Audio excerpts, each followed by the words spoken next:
water, earth, fire, air. Long ago, the four nations lived together in harmony. Gran, what the Katara's supposed to say it? So, if you haven't been living under a rock, you've seen that Netflix has finally dropped their live-action Avatar The Last Airbender remake. And I finished watching all of it, and I can honestly say that it is mediocre. It's mid, to be honest. Shizzlemac Shinobi, let's get active! Now, I know the word mid has been used all over the internet, and at this point it kinda has lost its meaning. But for me, it simply means the middle. I give Netflix's Avatar a solid 5 out of 10. It's not terrible, but it's not great either. For one, nobody asked for this shit. Not everything needs to be a live action, bruh. Now, me personally, I cannot stand live actions. Now, I understand why some people might like them. The idea of seeing some of your favorite characters in real form just sounds really appealing. But unfortunately, it's not put into practice well at all. There's actually only one live action that I actually view as somewhat acceptable, and that's the One Piece live action. Now, I did have my issues with this live action. Zoro is way too much of a pretty boy and not rugged enough.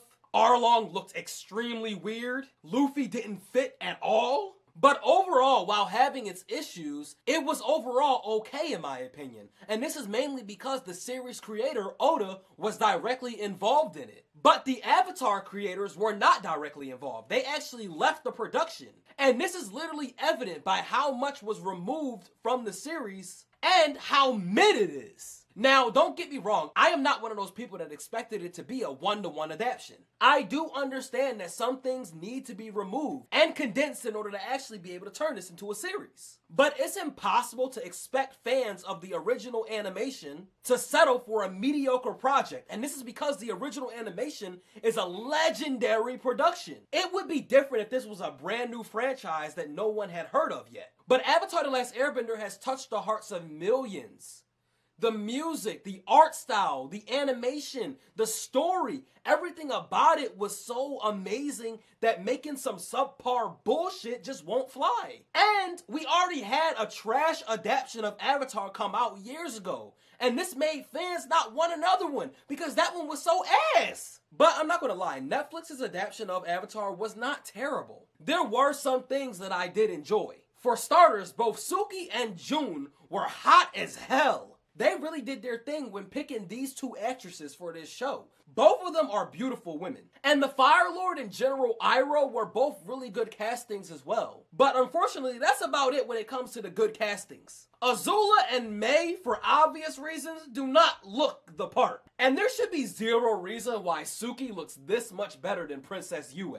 At the very least, the original Avatar The Last Airbender live action actually did Princess Yue justice with their casting. And Boomy is also kind of meh for me. Aang was alright, but everybody else just didn't fit really at all. I also really enjoyed that they added the destruction of the air nomads in this show, as well as tons of Avatar Kyoshi fan service. When she blasted off like a damn rocket ship, dog, I was like, oh, damn!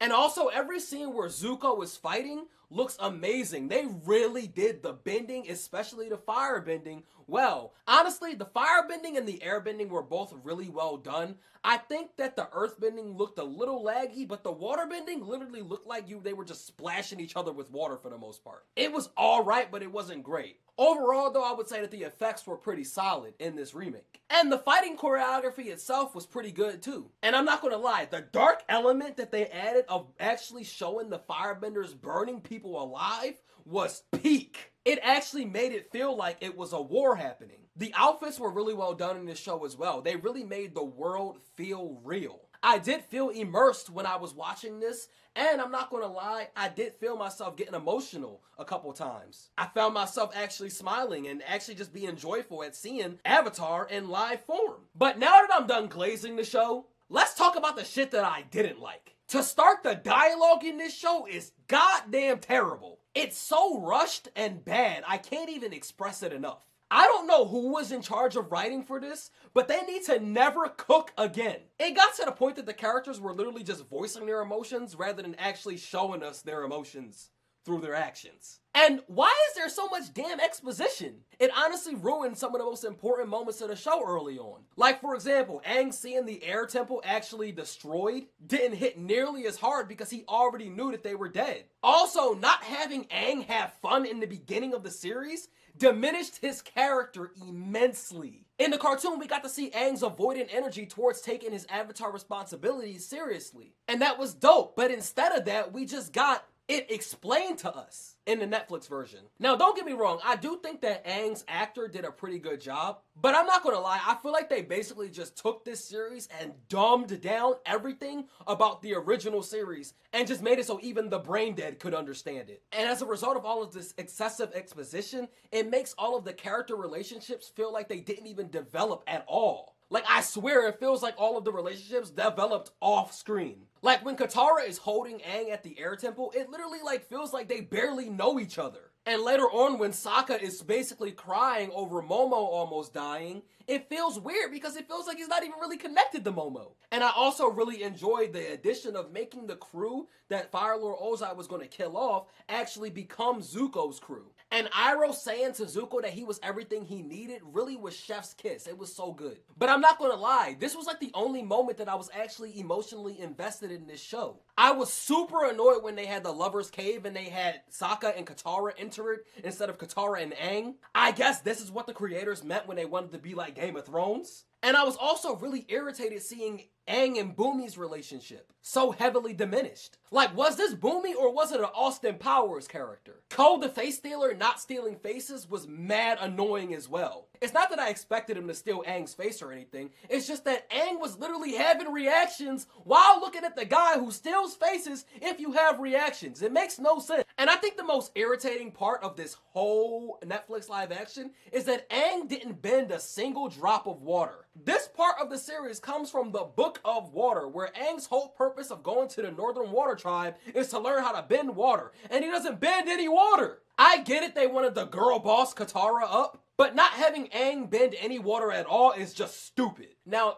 the effects that happened when Aang had got taken over by the ocean spirit were great. But again, I didn't feel emotionally tapped in at all. Overall, I think that the Netflix live action was extremely rushed. While I did somewhat enjoy it, honestly, I would have had a way better experience if I just rewatched the original series. I'm gonna end this video by letting the original cast of the original animation say how they felt about this live action. That wasn't a good play. I'll say, no kidding. Horrible. You said it. But the effects were decent.